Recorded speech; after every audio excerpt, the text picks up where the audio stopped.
welcome to today's press conference.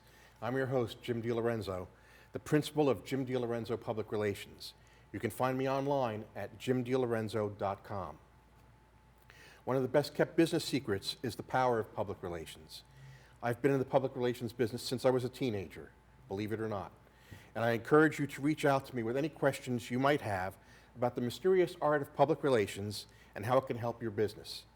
Please feel free to email me at jim@jhdenterprises.com, call me at 215-266-5943, or find me on LinkedIn. You can also contact me through Twitter, where my handle is @JHD16. Now, in my public relations career, I've had the good fortune to meet many interesting people: athletes, entrepreneurs, reporters, coaches, authors, executives, editors, entertainers, and innovators. As many of you who have watched the show may know, I'm a big believer and an advocate of the power of stories. My guest today is Dr. Colleen Georges, the author of the new book, Rescript, The Story You're Telling Yourself. Colleen is a life and career coach, speaker and trainer, and a Rutgers University lecturer in counseling and women's leadership. Her expertise is in positive psychology, transforming negative self-talk, cultivating happiness, goal setting and attainment, career development, and women's empowerment. In her TEDx talk, Rescripting the Stories We Tell Ourselves, Colleen talks about the impact our internal dialogue has on our relationship with ourselves and the world around us. She received her doctorate in counseling psychology from Rutgers University. She is a nationally certified psychologist, licensed professional counselor, certified comprehensive positive psychology coach, and holds over a dozen certifications in life, career, coaching, and positive psychology.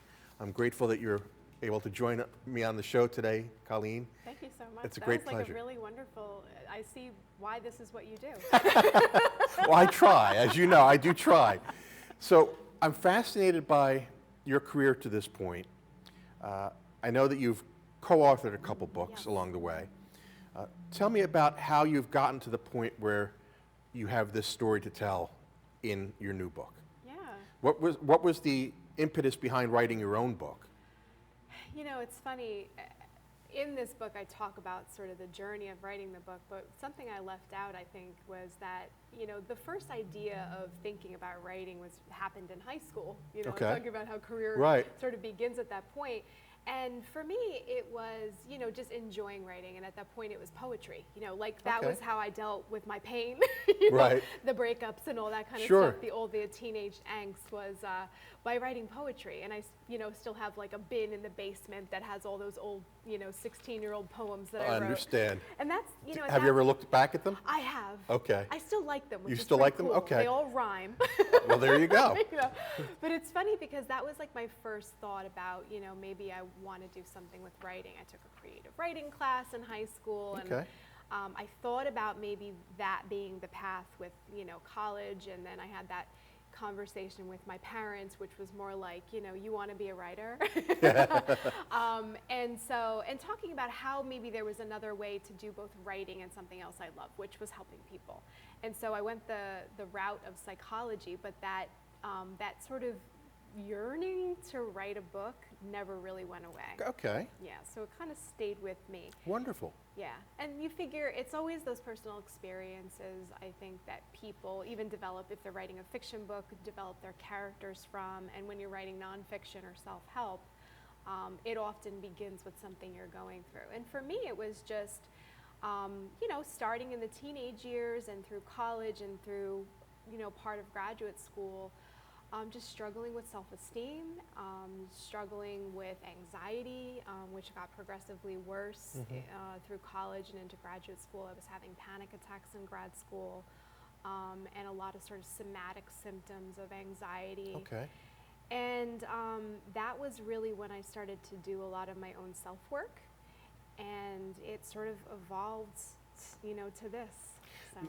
Now, we all deal with stress and anxiety in our own different ways, and we all have different anxieties and we have different stresses, but how did you couple that personal experience with the education that you were receiving and the education, the field that you went into, Yeah. how did that kind of marry itself together? One of the things I always say that's fascinating is that, just because I was studying the helping professions, I was studying counseling, I didn't even know initially that I was having panic attacks. So you would Okay. think that here I am, I'm being trained to be a counselor, Right. I'm beginning to work with people. Am I that self-aware? I must intuitively somehow realize that I thought I had asthma. Oh, interesting. And I couldn't, what happened is I would just have these situations where I couldn't breathe. Yeah. And they became, over time, it was intermittent, and then it was daily, and then it was more than once a day. But by, halfway through, I talked to a few people I knew that had asthma, and I said, this doesn't seem like that's what this is. And then then it was just bringing, here I am, I'm learning about Yeah. cognitive behavioral therapy. I'm learning about, all these different types of, modes of counseling and theories. And I realized, I've got issues with worry and catastrophizing and ruminating over things and being very unself-forgiving and very non-self-compassionate. And I realized that when I would feel overwhelmed, the culmination of overwhelm seemed to be panic attacks. You used a couple words there that resonate for me, ruminating Yeah. and catastrophizing. I can remember all the way back to my high school years, the gentleman who kind of influenced my career path Yeah. at that time was the high school football coach. His name was Chappie Moore. And Chappie used to say to me, "You're a warrior, aren't you?" Because he could see it in me when I was 16, 17 years old. And I said, yeah, I guess I am, And I've never really shaken that. There's a line from William Shatner in Yeah. Star Trek 5, I need my pain, right? My pain is what makes me. Right. But at the same time, how do you work around that so that, and this, I think we'll get into the Yeah. story of your book as well, but how do you work around that to not succumb to it? Yeah. One of the things I find that in writing and working with clients and teaching and working with my students, and obviously my own journey, is that, sometimes when I'm working with someone, they'll say to me, Colleen, I'll just be, it's at the beginning, and they'll say, I'll just be so happy when I don't, talk to myself so awful anymore, and I don't have these awful thoughts anymore. And my reaction is always, all right, well, let's stop right there for 1 second. It's not so much that they go away completely. That's not always the goal. The goal is more that we get really good at catching them when they happen. Sure. Right? Okay. So we have tendencies. Everyone has different tendencies, and that's what this book is about, different self-talk tendencies that we might have, negative self-talk tendencies. And it's not so much that we have to just obliterate them. I use the term quiet the inner antagonist instead of eradicate the inner, because that was something I Right. thought about. Right. And I said, it's really not eradicating. You can't really eliminate that completely. No. So your pain, it's not so much that we do learn from pain, and I think that we take strength from trauma and challenge and struggle, and that voice will always be there. We're learning to catch it quicker. We're learning to not feed it more awfulness. So, Okay. right, when it's saying awful things to you, we Don't often just throw respond it with back- more awfulness. Throw more on the fire. That's right. So learning how to respond to it differently, I call that an inner advocate. So sort of amplifying the voice of this little quiet, mousy voice we have in the back of our heads that might say some nice things to us sometimes, but to be able to get that voice louder and quiet down this voice and respond and do it fast, so that the next time and the next time and the next time we can get to a point where when we catch ourselves sort of going down the rumination rabbit hole or catastrophizing over something that we think awful will happen in the future, Right.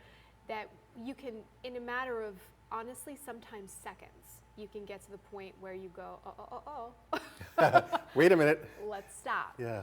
And respond with something else instead wow. of feeding it. Well, tell me how long it took you to work on the book. Well, I always say the quick answer is 16 years. Okay. Because it's all your experiences lead you to this point. Yeah, I started I finished graduate school. I finished my doctoral program in 2003. And so I'd finished writing a dissertation. I had this very empowered feeling like, hey, I just wrote this, 160 something page book. I can write this book finally. Right. This is the beginning right here. Yes. Like, this is my moment. I'm not writing this dissertation anymore. And so I sat down. I think it might have been a day or two. I don't remember. It was a long time ago. But I wrote 17 pages. Okay. Banged out like 17 pages and stopped for like 12 years. Oh my gosh. I think it wasn't the right time to start, in the sense that I was already probably a bit tired from Sure. writing and I think I needed more different life experiences. Okay. I needed time to process the things that I had been doing.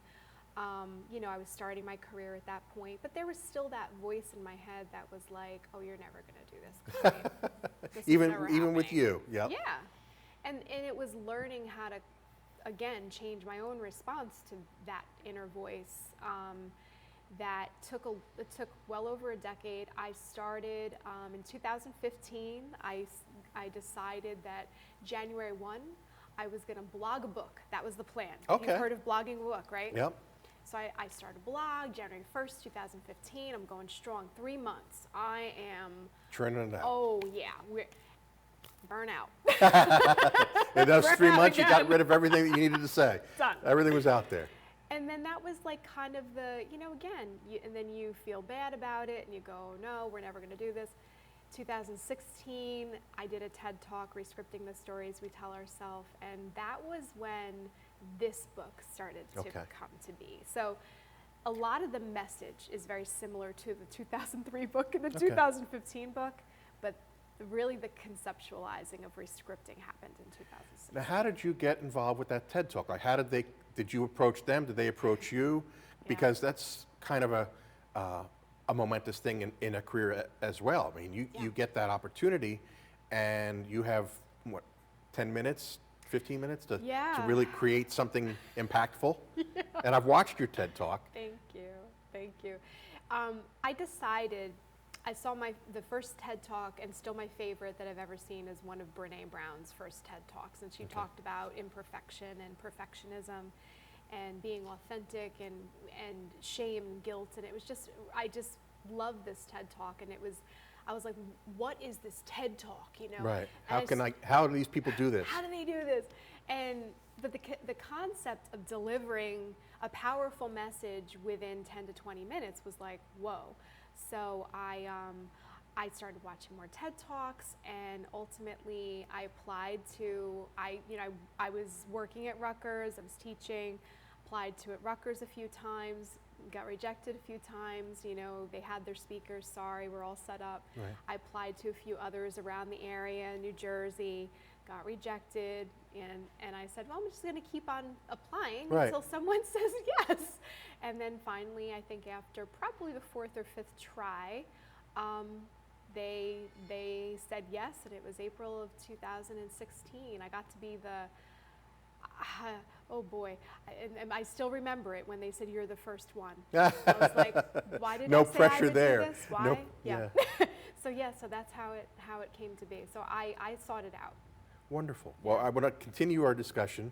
We're going to take a quick break here for some commercial messages from our sponsors here on RVNTV, and we'll be right back after those messages.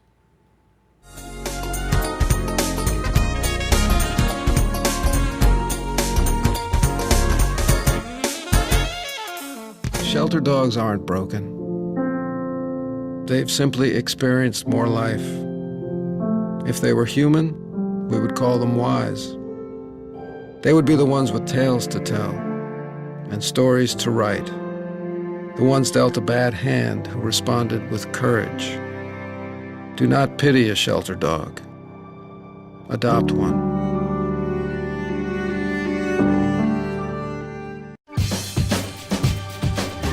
Say we've got grit, and we'll take it as a compliment. Because it's our uncommon drive, our spark within, that brings us together and sets us apart.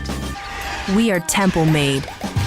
And when others take shortcuts, when others take breaks, when others take the easy way, we take charge.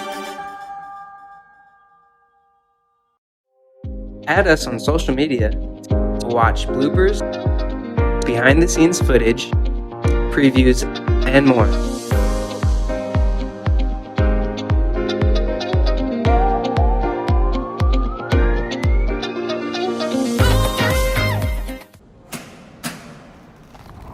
I work 13 hours a day, 6 days a week. So when I'm off the clock, I gotta get stuff done. So when I need a snack, I need something healthy, tasty, and easy to eat. Like wonderful pistachios without the shells. They're protein-powered, delicious, and great on the go. And that's perfect for me. Thanks, Liz. A woman without a lot of time.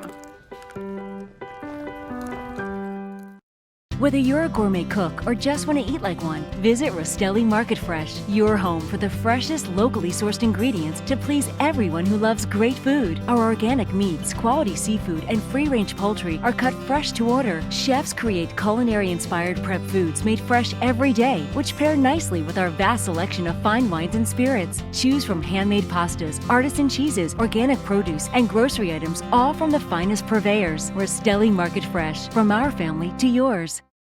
RVNTV is a platform for people of any industry to share their story.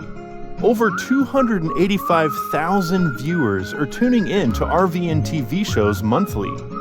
We guarantee a great experience that you'll be sharing with everyone you know while increasing your personal and company's brand awareness. But what is your brand? According to Forbes, it's a combination of your logo, your product, your design and feel, and your personality. Did you know that aside from being a guest, we offer even more opportunity to boost your brand? Adding your company logo and website on screen during your interview will allow viewers to recognize your brand instantly. Incorporating images and video clips is another great way to showcase your product during your live segment. Let viewers see how good you really are. And most importantly, there's you and your interview.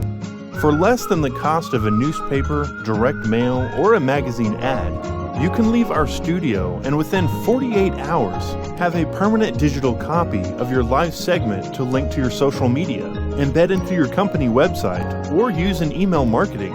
Investing in your brand is so very important, and we can't wait to have you as a guest.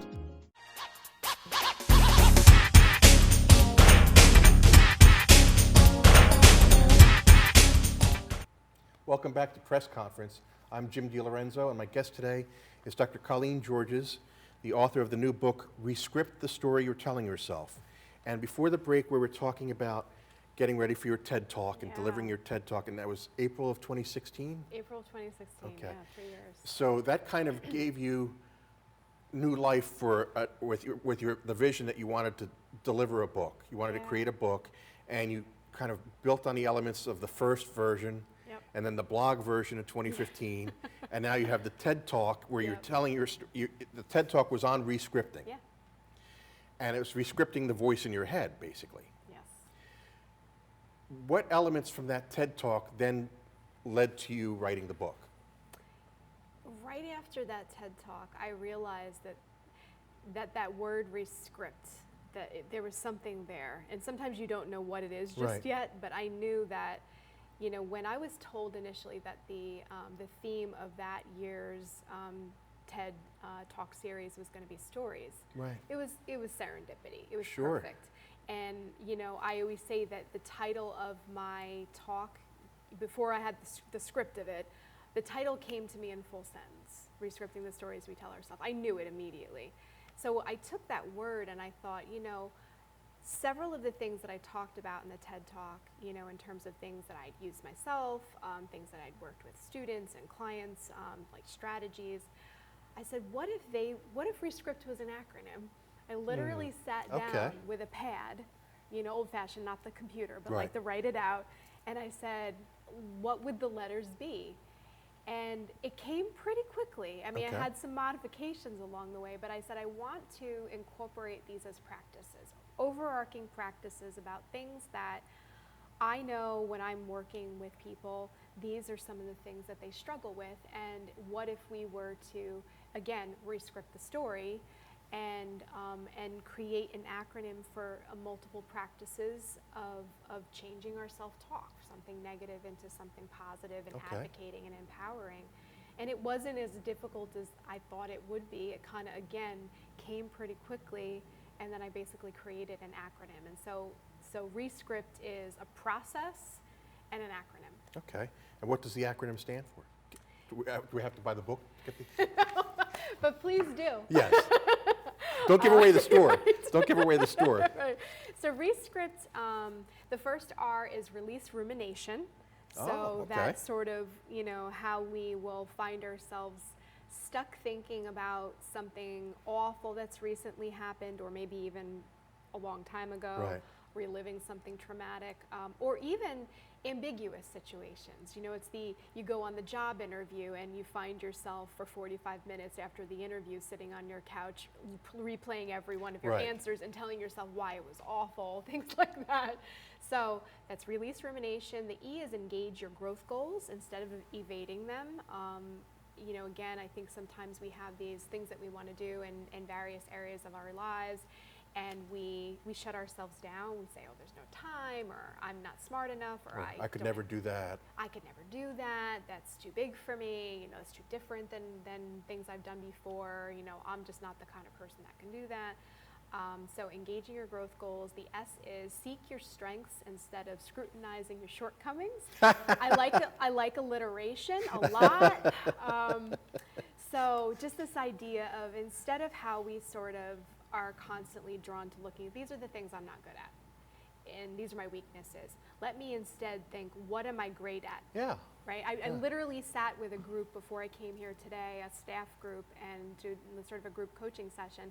And we did a whole piece of that on strengths. How do we think about what we're great at? And how do we spot that in our colleagues and share that with them too? Right. So, Because you can say to them, hey, I've seen you do this. You look really good at Yeah. this. Like somebody did in your career, or in your life, somebody did with me, Right. and said, but we need people to do that, and sometimes people are afraid to do that. right, that it feels weird. Yeah. Because we're used to venting about problems, but we're not as, it feels a little strange to walk up to somebody and say, you know what you're great at? Yeah. Yeah. The praise is harder than the insult. Right, exactly. So seeking strengths. The C is challenge catastrophizing. I call myself a recovering catastrophizer. That's I noticed that in your bio. because out of all of the things in my rescripting, it's definitely the one that I still have to work on. Okay. My mind will go in that direction, but I'm really good at taking it back down, getting myself off the ledge pretty fast now. Talk yourself down. I can talk myself down really well. The second R is restrict regret. I've worked with so many people who spend time really doing that, what if I had? I Right. could have blank if I had just blank. I think that's the whole. yeah. By the way, that's. I think regret is the whole basis for every time travel story that's ever been written. Oh my God, yes. That's why there's so many of them. Right. Yes. It's if I could go back in time and change that, if I could get the Infinity Stones before Thanos, I could change the world. But we see when in a superhero world, the theoretical, it causes other problems, Right, right. So it's fortunate Ant-Man comes that- back as a baby. Exactly, Right. right. yeah. So fortunately, we don't get to do that. we sometimes think we'd like to, but we take the wisdom, right? And it's being able to sort of say, you know what, I've had some moments, maybe weren't my finest moments or best decisions. That's okay. I'm a human. I'm flawed. It's all right. What do I take from this that I can use in the future? So restrict regret. The I is, I have to spell it in my head. I've done interviews where I forgot a letter. Anyway. That's okay. Invite imperfection. I'm inviting imperfection because sometimes I forget a letter. Today we're going to try not to. Okay. So we sort of carry sometimes a badge of honor of, I'm a perfectionist. So it's instead, being a high achiever is a good thing. That means I can shoot for the 100 and get the 97 as a college Right. student and be totally good with that. Right. Perfectionism is, no matter what I get, I'm still not happy with myself. And I still can't love myself. So invite Okay. imperfection and your flaws. The P is pursue passion and purpose. Instead of here's more P's putting up with passivity. Well, you did mention alliteration Yes, before, so an affinity for alliteration. Very much, always have, always been there. And so, yeah, sometimes I'm talking with a client who says, my time's come and gone. I've been doing this career for 30 years. I can't re-career now, or I'm unhappy in a relationship, but Sure. it's just too late. And so how do we find what brings us a sense of passion, what makes us feel like we have meaning and mission, and pursue that instead of feeling like that time has passed? Sure. And then finally, think thankfully is the T. And it's one of my favorites because I always say that practicing gratitude is something that completely changed my life. And it's something I do with my son. He's 10, and so instead of thinking of ourselves as being deprived of something and lacking what we need, being aware of what we already have.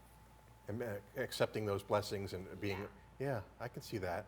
Yeah. Well, that's a great acronym too. I like that. Thank you. I like it too. Yeah. So you've written the book. Yeah. You're out here talking about the book. The book went on sale in March, I believe. Yeah. So how would people get a copy of the book? It's on Amazon. Okay. And so, and I also have a link from my website, which is www.Colleen, 2 L's, 2 E's, George's, .com. And it's also at rescriptbook.com. Okay. And people who read the book or want to get the book and people see the show today, want to connect with you, go to that website. Yes. What types of things are you doing in your practice? You're a career coach, you're a life coach. What are some of the things that people would come to you for? A lot of the clients that I work with are, just either feeling stuck in their careers or feeling, sometimes very overwhelmed or overwhelmed in life or feeling like there's things that they want to work on, but I often say it's your fulfilling your want-to-do list while you're still fulfilling your have-to-do list. The things that we have to do don't necessarily go away. They're still there. You can't get rid of that stuff.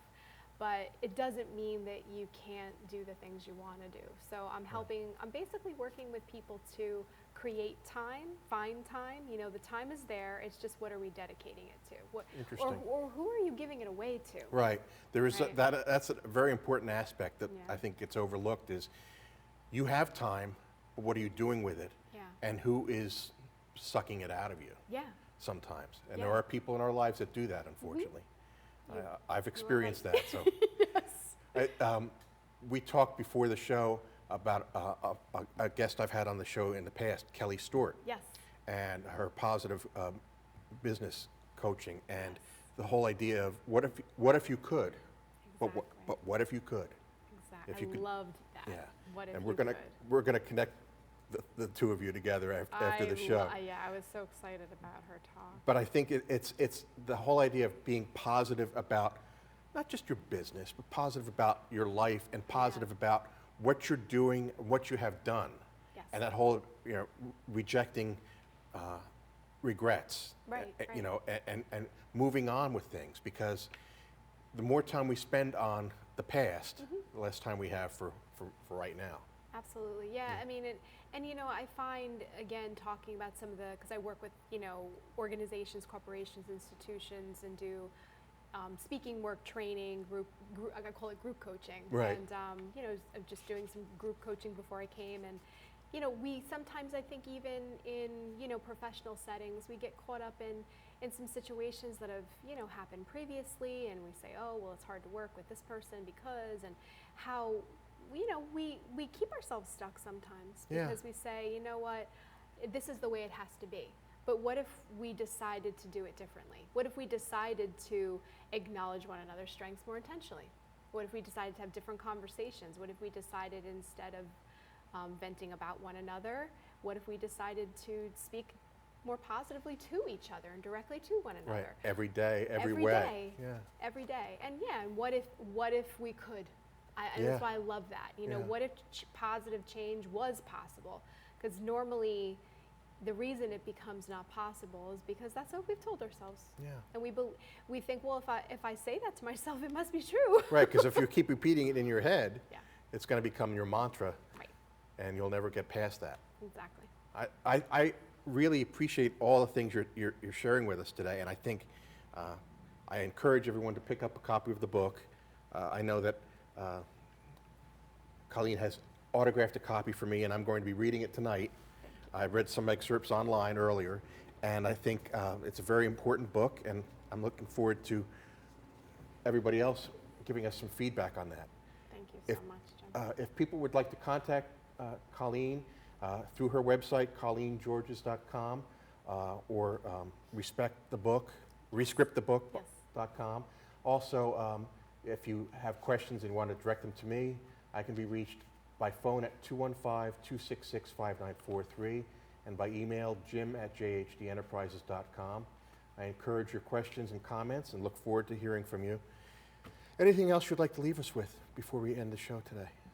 Well, I'll say my gratitude to you. Thank you. And to RVNTV. I love this conversation we're having. This is a great team of people here, and I'm just grateful to get to talk about my book and talk about the work that I do. I'm very blessed to do work that I love and and work with people That's I the love. greatest thing. And now you can share that passion and that pride of work with others in this fashion. I really appreciate that. Well, thank you again for coming on the show. Thank you, Jim. And we look forward to seeing you all again very, very soon here on RVN TV. Have a good day. Thank you.